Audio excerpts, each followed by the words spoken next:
Musim 2024-2025 adalah musim pemutus gelar bagi tim dan pemain sepak bola. Fakta-fakta yang pertama adalah saat Harry Kane juara bersama Bayern Munchen. Setelah beberapa tahun berkarir di Liga Inggris bersama Tottenham Hotspur, Harry Kane tidak pernah sama sekali merengkuh ataupun mengangkat trofi.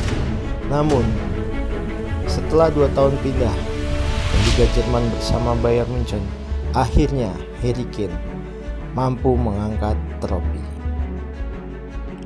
Fakta yang kedua, Tottenham Hotspur juara Europa League. Setelah mengalahkan Manchester United di final Europa League, akhirnya Tottenham Hotspur bersama Son Heung-min mampu mengangkat trofi pertamanya. Trofi ini juga menjadi trofi pertama bagi Son Heung-min di kancah Eropa.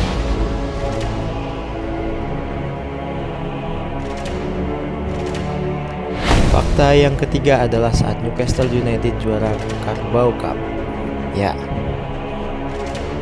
Trofi ini Newcastle raih setelah hampir 70 tahun Newcastle tidak pernah mengangkat trofi.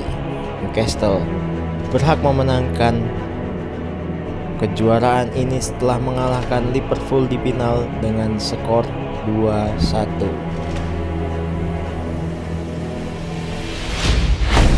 Fakta yang keempat adalah Bologna juara Coppa Italia. Kita bergeser ke ranah Italia. Akhirnya setelah 51 tahun Bologna mampu mengangkat trofi pertamanya. Bologna mampu memutus paceklik gelarnya sejak 51 tahun yang lalu. Setelah di laga final, Bologna mengalahkan AC Milan dengan skor tipis 1-0. Namun kemenangan 1-0 ini sudah cukup untuk Bologna mengakhiri musimnya, untuk mengakhiri pacekliknya selama 51 tahun tanpa gelar. Di fakta yang kelima kita kembali lagi ke ranah Britania Raya. Bak sebuah cerita dongeng, Crystal Palace yang hampir 120 tahun tanpa gelar, tanpa mengangkat trofi satupun di tahun 2025 ini. Akhirnya Crystal Palace mampu memenangkan gelar juara FA, dan bahkan gelar ini diraih dengan mengalahkan Manchester City di Wembley Stadium dengan skor 1-0.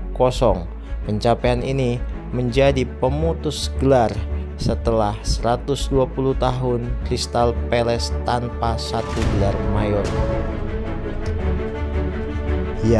Keafdolan tahun 2024-2025 adalah sebagai pemutus puasa gelar bagi sebuah tim akan semakin nyata apabila PSG mampu memenangkan final Liga Champions melawan Inter Milan, dan apabila PSG juga memenangkan pertandingan ini, maka ada satu lagi stadion yang akan tetap kokoh mendapatkan julukan sebagai stadion pencipta juara baru di Liga Champions.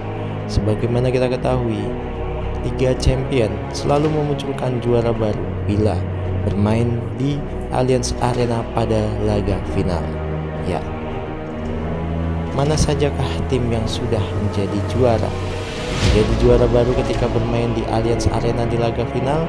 Jika ada yang tahu, silahkan komen di kolom komentar.